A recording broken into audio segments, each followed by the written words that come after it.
I've done the ridge 3 times. For me, it's a long day. You know, modern fell runners are going along it in very quick time. I think my best time is about 9 hours. It's a very wild place, and there's something about it that is not like anywhere else in Britain. Yeah, I come from Yorkshire, but I've always said that they'd have to chain me up to take me out of Scotland. I actually climbed by Nevis when I was 9 on a school geography trip. So that was in the 50s, believe it or not. And then by the time I was an early teenager, I did know that what I wanted to do was to get onto mountain rescue. I thought that was a way of escaping and doing what I like to do and getting paid for doing it.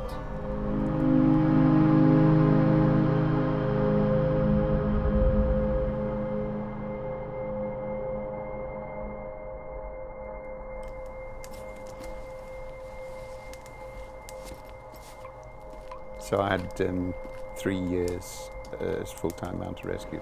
It was the best thing that ever happened, really. Part of the job was to get to know Skye very well, and I was on the hill over 200 days of the year, out with a team theoretically practicing, but it was just literally hill walking or climbing. Mostly Skye was the place. We knew it very well. It was a good time. The mountains here on the west coast, they're kind of different. It's very beautiful and very rugged at the same time. But I always felt an affinity here.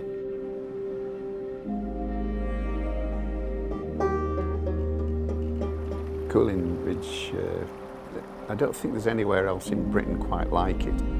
Easy ground, a lot of it, on a nice day with the sun shining. Same place with the wind whistling around and snow coming in suddenly, and everything becomes lethal.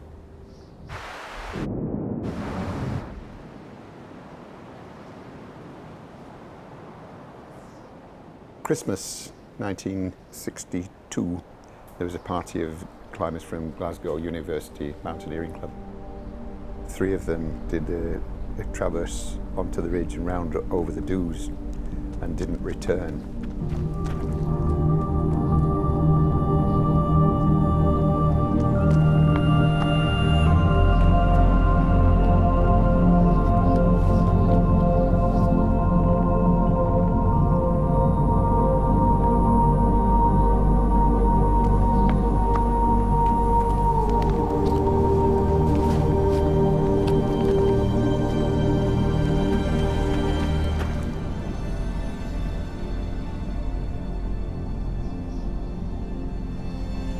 And what seems to have happened was that one of them didn't have crampons with him, took a slide and knocked the other 2 off, and it vanished into the night.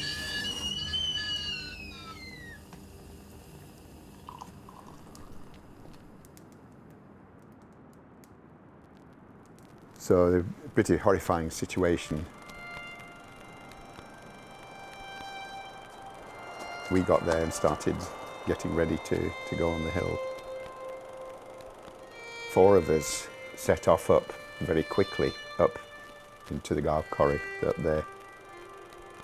We discovered that it was everybody was dead and there was nothing much they could do. You know, it took us as part of 4 days to get the bodies down and away. So anyway, finally got down to Coruisk itself, and then a whole load of other people came to help us getting them into the hut.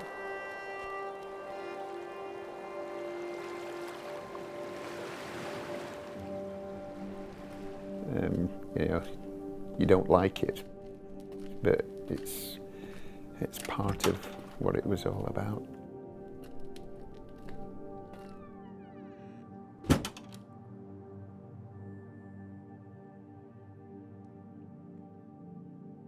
Certainly in the raft days, there was nobody else to do it. Whereas these days, rescue teams are pretty well organised and helicopters can go in. Rescues don't take as long as they used to do. The thing that happened up here would be pretty unthinkable these days. I can remember at the end of it being absolutely dead on the legs. We'd been going for literally 4 days, I think, without any real sleep. Finally, the boat came in and went down into the hold. I don't know what it was, but there was bottles of whiskey being passed around. It was this great sing-song going on, and it had a real aura about it. As I walked in the shade of the buckle on a cold midwinter's day, well, I trod on a bod in a bog hole, figure both old and grey. I'm still actually a member of the Loch Harbour Rescue Team, theoretically, although I haven't been out on a call out for two years, something like that.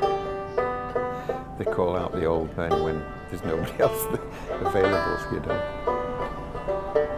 I'm the last of the grand old masters, tigers of yesterday, when the march of progress has passed us, we're fated to fade away.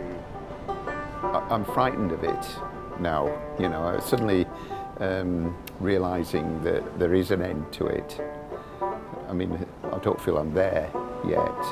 And I'm quite surprised, you know. I mean, if somebody said that I was still climbing okay at 75, you know, I'd have been amazed. So lay me down in my pit in a bog hole, where the bivouac sights a few. Lay me down from a stone for my pillow, an uninterrupted view. I'm the last of the grand old masters, tigers of yesterday, when the march of progress has passed us, we're fated to fade away. As long as I can keep going, I will. I'm not quite sure what I'll do when I can't, so the better be able to keep doing it one way or another, you know. I have to crawl.